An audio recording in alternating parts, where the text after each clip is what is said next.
I'm playing here in this shithole because this artist sold all we had. And where is it now, November? Did it even help her? Hey! He took everything from us. She dies. Hey! She dies! On the rest of Opportunities Fund, on dope and booze, and then you walk in here like it's nothing. I saw those pills. What would she think? You motherfucker! Hey! Don't tell me that you and Mom are having another baby. No, que creas que no. No. ¿Qué pasó is, I don't want your sister and you to worry. What is it? Well, I found some red stuff in my pee. You mean like blood? It's hard for him to see you as anything else. She doesn't have anything that I don't have.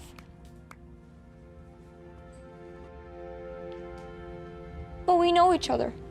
I know him more than he knows himself. If you did, you would see what's in his heart now. Oh my God! Holy shit! This is I think I'm going to be sick. What the hell? What were you doing? Nothing. I didn't do anything. We didn't do anything. I mean, what are you doing here? I'm trying to fucking steal your damn soul is what I'm doing. Well, this is Will Nunziata, and I'm so excited to be speaking right now with the acclaimed storyteller, Manny Zaldivar. Manny, how are you?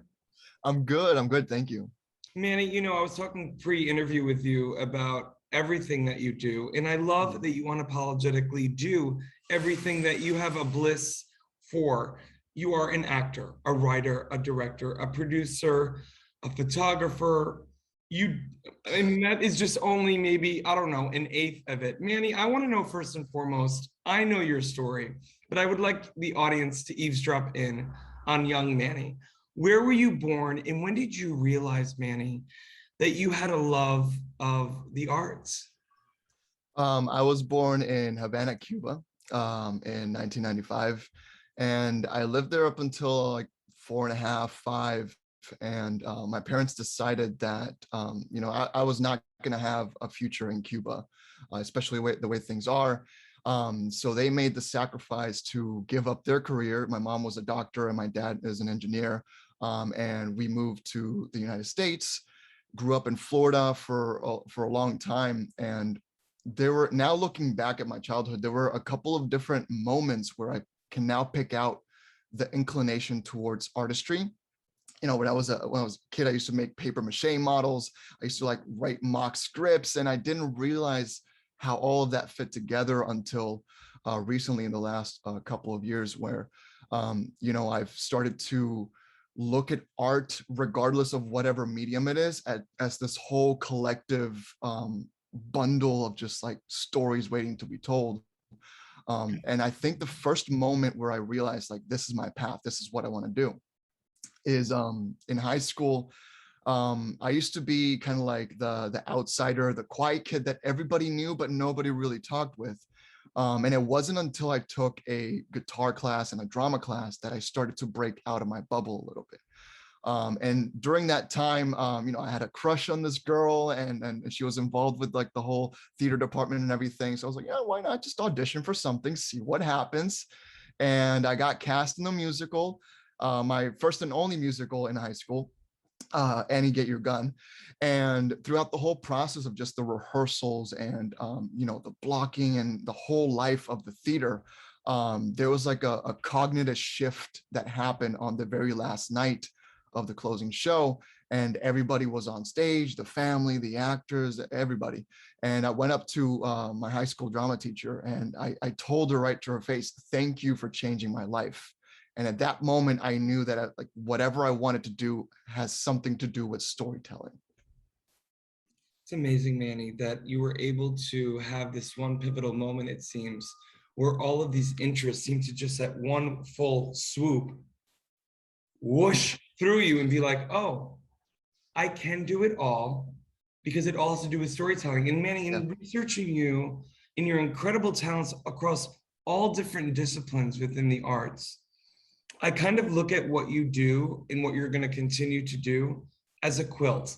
The quilt is called storytelling, and each patch might be a different texture or a different color or a different fabric, called acting, writing, painting, graphic design, photography, directing, whatever that may be. But the fact that you at such a young age, and still a young age, realize that the North Star being exciting, entertaining, inspiring storytelling, and that you unapologetically will just go for it if it at least hits that North Star is incredible, not only for you, my friend, and I'm going to get off my soapbox in about a minute, God bless, but I've had a few weeks to think about this for you, Manny, but I'm thinking about the young Mannys in the world, you know, the young Mannys outside of the United States, the young Mannys who may not see a way out of not only their country, but themselves, that there is a world where you can let out all of the creative juices that aren't in, yes, one digestible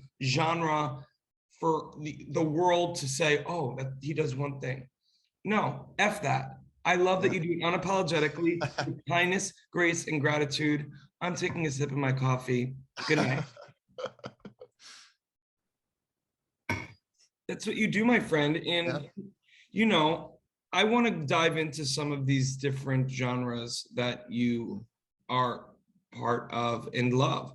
You know, we obviously as an audience just got a sneak peek of a little bit of your dramatic acting. Talk to me about how acting for you is a release of your creative energy. Acting is essentially the glue that ties everything together, because for me that's where I started out, and then I expanded into multiple different things. But this year I specifically began to dive into a bunch of topics not related to art, but just like in general. And I've noticed that there's this common theme, common pattern between everything in life and art, and it comes back to acting for me in a way, because it not only helps me, you know, get these stories across that people want to tell, like passing down wisdom and everything, but it's also an exploration towards me and, like, you know, my own self-conscious and all that stuff. Because in a way, it's literally just telling the human story. And there's a weird little irony that, you know, the more that you go through life, the more it teaches you about art, and the more that you make art, the more that it teaches you about life. I love that. I mean, you got to trademark that. I don't know if it was Plato or Aristotle, but it sounds like, I think it's a new Manny Zaldivar trademark. My goodness. I need to have that little audio of you in my pocket every day. That's so beautiful, my friend. Also, what I also love, Manny, and I've been thinking about this since you said it, that you were the outsider growing up, but it makes sense in a way that you naturally lived there, because in everything that you do, you are almost at 30,000 feet looking in. You were always an observer, probably always interested in the human condition and interested in how people in nature function. I mean, you know, oh, I don't know. I painted this wall white with a roller. You just kind of walked in your place and went, oh, let me paint a painting behind you. And by the way, my dog is very excited that you are here, my little Maltese. Did you hear him bark? When I did, painting? Yeah. He's very in tune with you. Are you also a dog whisperer, Manny? I am. I spend a lot of time with dogs. Because Manny, that would not surprise me. But I mean, talk about your painting, not only behind you, but how painting in photography, let's get two birds with one stone. How painting and photography, obviously two different mediums, but how they also are able for you to express your love of storytelling. Painting and photography specifically, you know, time never stops. It always keeps going forward.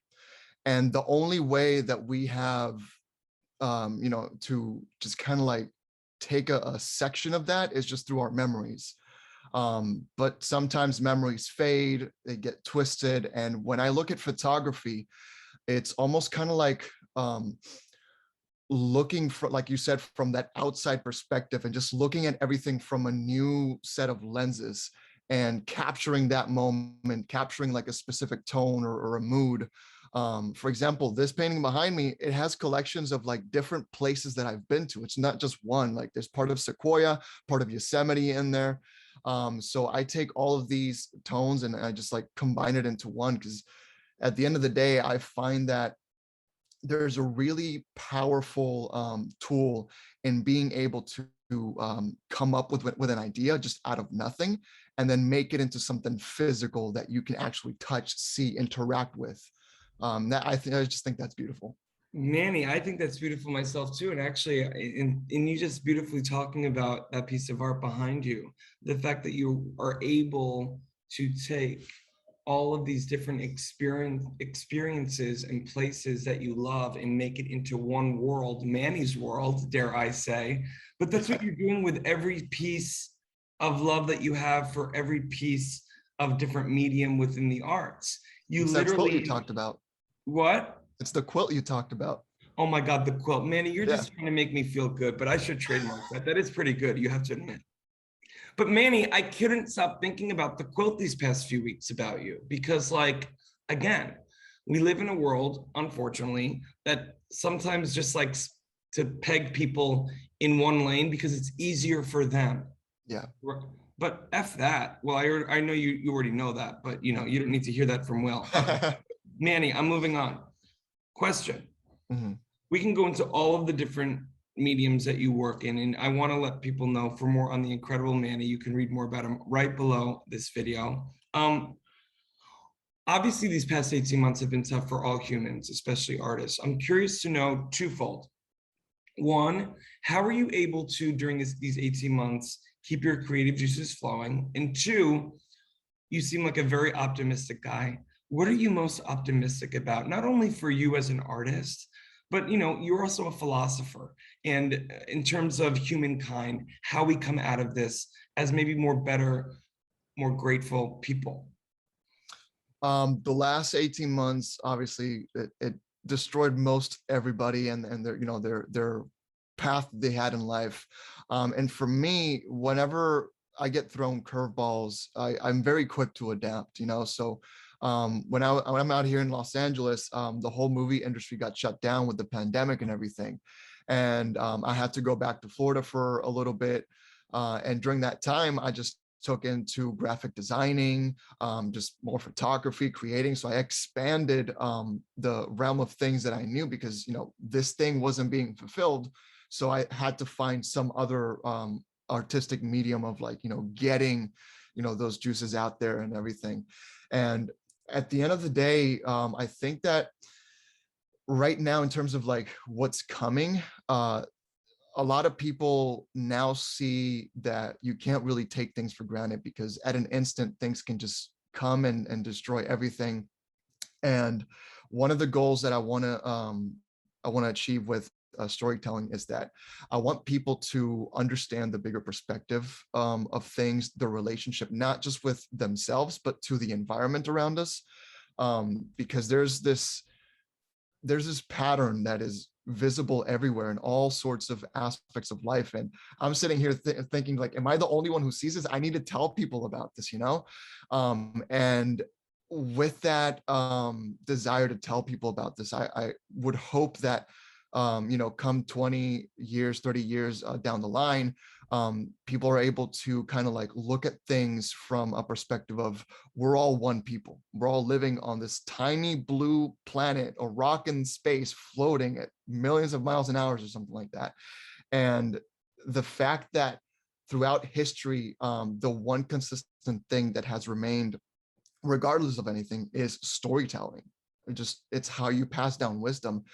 There's a unique perspective that people can take away from that in terms of gratitude, in terms of belonging, and lifting that idea that, you're just pinned to be one thing. This is what you have to do. When in reality, you can literally do anything. As long as you put in the work, you can get it done. Manny, you need to start a TED Talk tour. No, really, I'll tell you why, my friend. You are a perfect example of not only an artist, but a human that has not only done the work on themselves, but has done the work on their craft. But on top of that, you are truly a vessel. Correct me if I'm wrong, but you believe in a beautiful way with gratitude that you are a vessel and that you are giving these gifts to be given away, and you don't take that lightly. And that's a really rare thing and a really beautiful thing, that you're not making it about you. Like you said, you're making it about the stories that Yeah. happen to be about you because it's you. Yeah. But that's also for me, Mhm. someone who has the it factor, you know, someone who is able to say, yeah, I got these talents, but it's time for me to give it away. I'm blown away. Thank That's you, my thank you. other soapbox. I think I've had a few though this morning. Thank you. Appreciate it. Well, I'm from New York, Manny. I speak the truth. Listen, I could speak with you forever. Again, I want to let everyone know for more on the incredible Manny, you can read more about him right below this video. Manny, final word, Yes. final question. If you could give advice to young Manny and all the young Mannies out there, what would it be? Don't listen to what people tell you, because sometimes that can drive you away from what you really want to do.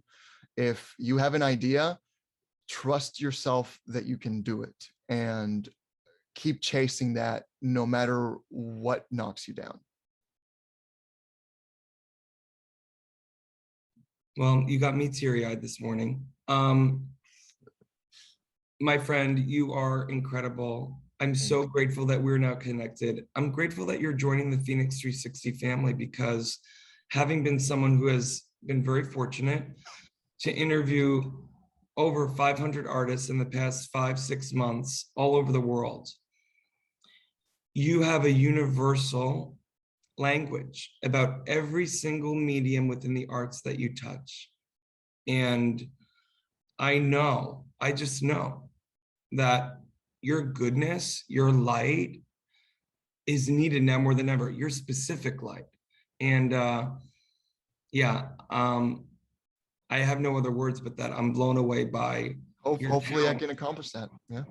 Well, you're already doing it. I mean, look behind you. I mean, look at, I put up a freaking, you know, paint, well, that's not even a painting. It's probably a cheap photo of the Brooklyn Bridge. And you're like, oh, let me, you know, build, you know, Manny's heaven. You know, I can't even. I mean, look at that. Anyway, I appreciate it. Manny, you're the best. God bless you. And thank you so much for your time today. Thank you.